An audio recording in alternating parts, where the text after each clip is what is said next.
오늘은 40일간의 기도의 여정 19일째입니다. 오늘 말씀은 기도에 관한 말씀입니다. 예수님은 늘 한적한 곳에 가셔서 혼자 기도하셨습니다. 제자들은 예수님께서 이렇게 종종 기도하는 모습을 보았습니다. 예전처럼 예수님께서 이제 기도하시고 기도를 이제 마치고 돌아오시자 제자 중에 어떤 제자가 이렇게 예수님께 요청하였습니다. 1절입니다. 예수께서 한 곳에서 기도하시고 마치심에 제자 중 하나가 여짜오되 주여, 요한이 자기 제자들에게 기도를 가르친 것과 같이 우리에게도 가르쳐 주옵소서. 세례 요한은 자신의 제자들에게 기도하는 것을 가르쳐 준 것 같습니다. 따라서 예수님의 제자들도 예수님, 우리들에게도 기도를 가르쳐 주십시오라고 요청을 한 것이죠. 여러분, 이처럼 기도는 배워야 합니다. 기도는 배워야 해요. 기도에는 훈련이 필요합니다. 예수님께서는 기도를 이제 가르쳐 주셨는데 그 기도가 주기도죠, 주기도. 우리가 이제 주기도문을 하지 않습니까? 그 주기도문이 예수님께서 가르쳐 주신 기도입니다. 우리는 지난 1월, 2월 주일 예배에서 이 주기도문에 대해서 말씀을 나눴습니다. 예수님께서 가르쳐 주신 그 기도문을 정확하게 이해하고 또 예수님께서 가르쳐 주신 그 기도를 가지고 우리가 기도하는 것이 정말 중요합니다. 왜냐하면 올바른 기도가 우리의 신앙을 올바르게 이끌어 주기 때문에 그래요. 그래서 기도가 신앙에서 참 중요한데 단순히 기도 많이 하는 것이 우리의 신앙이 성숙해지는 것이 아니라 올바른 기도, 정확한 기도를 해야만 우리의 신앙이 올바르게 될 수가 있습니다. 우리는 기도를 통해서 하나님과 교제하고 또 하나님의 이끄심을 받게 됩니다. 그래서 예수님께서 기도를 가르쳐 주실 때에 제일 먼저 구할 것은 하나님과의 소통이다라고 말씀하신 것이죠. 2절 보겠습니다. 예수께서 이르시되 너희는 기도할 때 이렇게 기도하라. 아버지여, 이름이 거룩히 여김을 받으시오며 나라가 임하시오며. 하나님의 이름이 거룩히 여김을 받는 것, 하나님의 나라가 임하는 것에 가장 중요한 의미는 무엇입니까? 하나님의 임재를 경험하고 하나님의 다스림을 받는 겁니다. 하나님과의 친밀한 교제를 구하는 것, 이게 제 기도죠. 하나님께서 우리의 삶을 이끌어 주시기를 구하는 기도예요. 여러분, 기도의 중심은 우리가 아니라 하나님이라고 늘 이렇게 말씀을 드렸습니다. 기도의 중심은 하나님이에요. 그래서 우리는 하나님께 집중하면서 기도해야 돼요. 우리가 때로는 기도하다 보면 나의 어떤 상황에 집중하지 않습니까? 그리고 나의 어떤 그런 기도 제목에 집중하잖아요. 물론 우리가 어떤 상황과 기도 제목을 가지고 하나님께 나아가지만 우리의 기도의 중심에 늘 하나님이 되어야 된다는 거예요. 하나님이 우리의 중심이고 그리고 하나님께 집중하면서 기도를 해야 한다라는 것이죠. 그다음에 3절 보면 우리에게 날마다 일용할 양식을 주시옵고, 이제 우리의 필요를 구하라고 말씀합니다. 우리 자신뿐만 아니라 이제 일용할 양식이 필요한 이웃들을 위해 기도해야 한다라고 우리가 지난 주기도문 말씀을 나눌 때 계속해서 강조했죠. 주기도문에서 중요한 것 중에 하나가 공동체, 나의 기도가 아니라 우리 기도라는 것을 우리는 기억하고 우리 자신뿐만 아니라 우리 이웃들, 일용할 양식이 필요한 그 이웃들을 위해서 기도를 해야 한다라는 것입니다. 또한 우리가 날마다 일용할 양식을 주시옵고라는 그 기도 속에는요, 하나님께서 우리를 책임져 주셔야 한다라는 의탁의 기도예요. 마치 어린 자녀가 부모를 의지하지 않습니까? 예.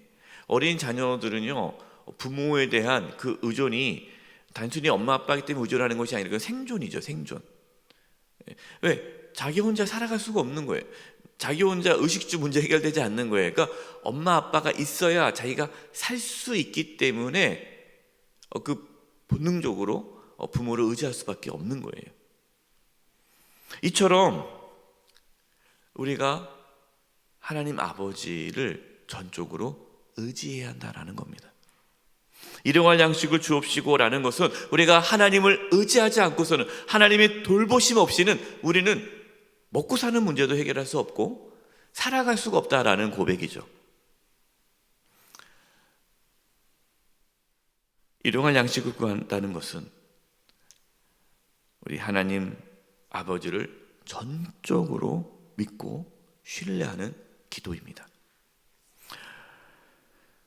이 4절에는요, 우리가 우리에게 죄 지은 모든 사람을 용서하오니 우리 죄도 사하여 주시옵고 우리를 시험에 들게 하지 마시옵소서 하라. 기도는 하나님과의 소통을 갖는 것이다라고 말씀을 드렸습니다. 그래서 하나님과의 소통이 잘 이루어지려면 무슨 문제가 해결돼야 됩니까? 죄의 문제가 해결돼야 돼요. 죄사함의 은혜를 받아야 돼요. 우리는 하나님께 죄사함을 받아야 할 죄인입니다. 그래서 우리는 죄사함을 구하는 거예요. 또한 시험에 빠지지 않기를 기도해야 합니다.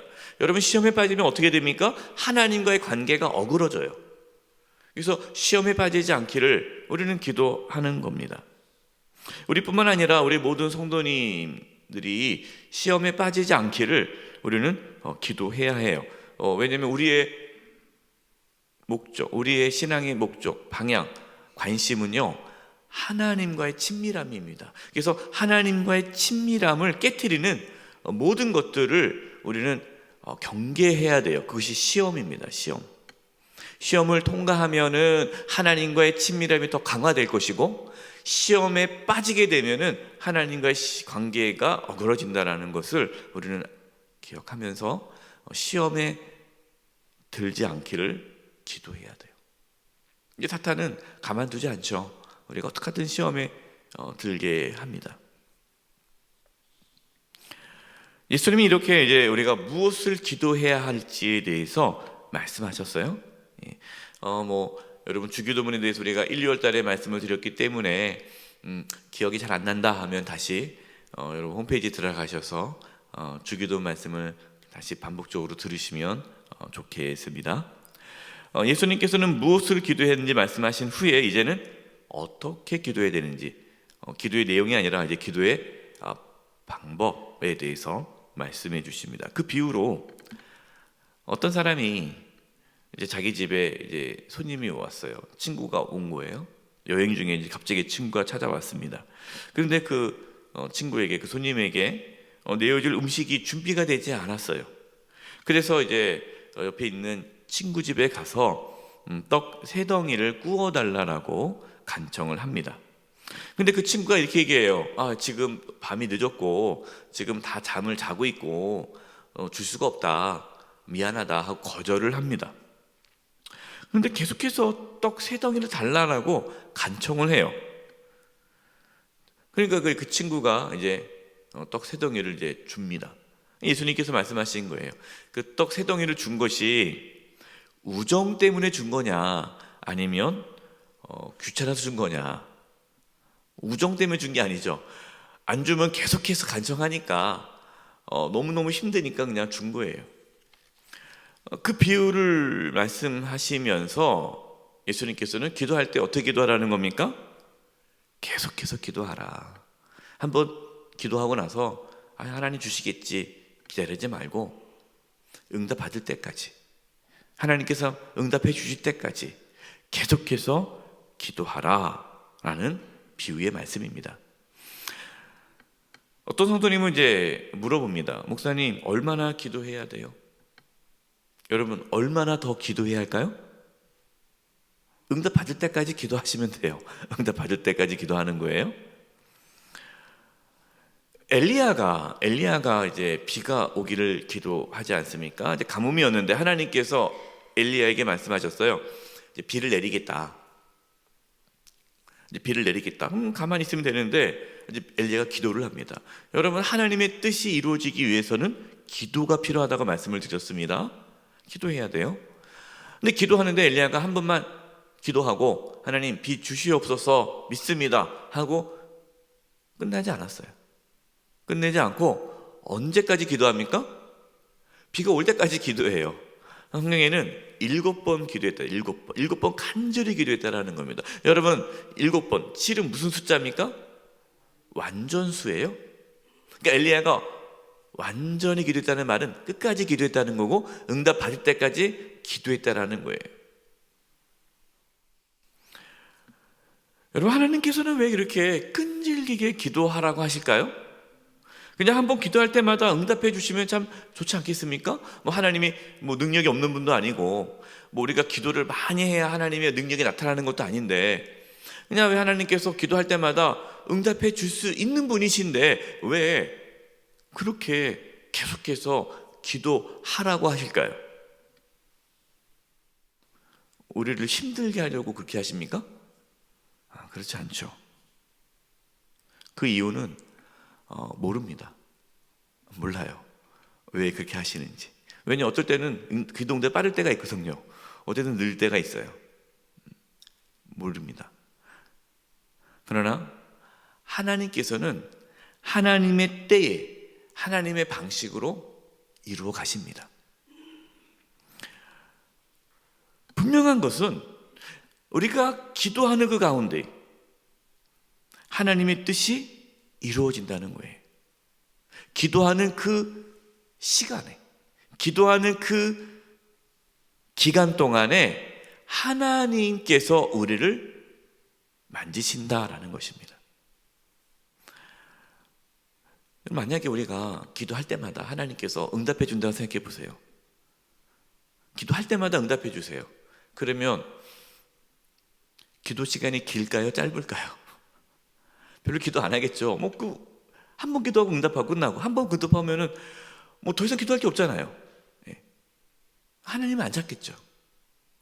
우리는 어떤 문제를 놓고 기도하는 가운데 그 문제가 해결되기 전에 그 과정 가운데 하나님을 만나게 되는 거예요. 그리고 그 가운데 내가 깨닫지 못한 것을 깨닫게 되는 거고 하나님의 뜻을 발견하게 되는 거예요. 그래서 기도를 통해서 우리는 어떤 기도 응답, 이것이 문제가 해결되기를 바라지만 그 문제가 해결되는 그 기도의 과정 가운데 하나님께서 우리를 다루시는 거예요. 그래서 하나님 때로는 기도를 빨리 응답해 주지 않는 것입니다. 다양한 이유가 있어요. 가장 큰 이유는 기도를 통해 하나님께서 우리를 다듬어 가신다라는 것입니다. 그래서 우리는 끈질기게 기도해야 돼요. 계속해서 기도한다. 우리가 계속해서 기도한다라는 것은 무엇을 의미합니까? 하나님께서 우리의 기도를 들어주신다는 믿음을 나타내는 것이에요. 그래서 여러분, 포기하지 말고 기도하시기 바랍니다. 절대 포기하지 마세요.